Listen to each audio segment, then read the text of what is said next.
Hello, today we will guide you through how to freeze header in Confluence table.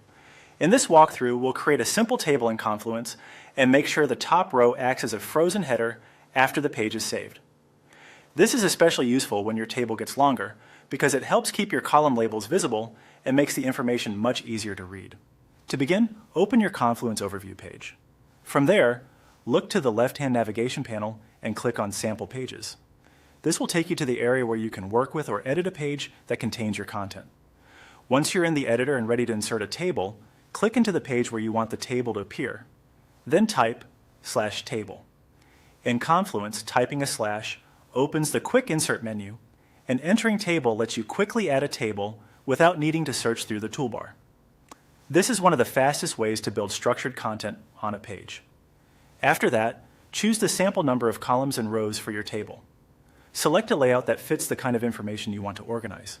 If you're not completely sure how large the table needs to be, that's okay. You can start with a basic size and adjust it later if needed. The main goal here is to create the table framework.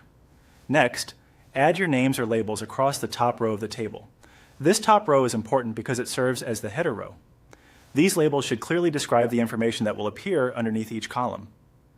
Keeping your headers short and descriptive will make the table cleaner and easier to scan. Once your table is set up and the top row has been filled in, go to the top right corner of the page and click Publish or Update to save your changes. In Confluence, once the page is saved, the header row will automatically function as the frozen header for the table. That means when viewers scroll through the table, the top labels remain visible, which improves readability and helps users stay oriented. As a final tip, it's a good idea to preview your page after publishing so you can confirm that the table looks the way you expect.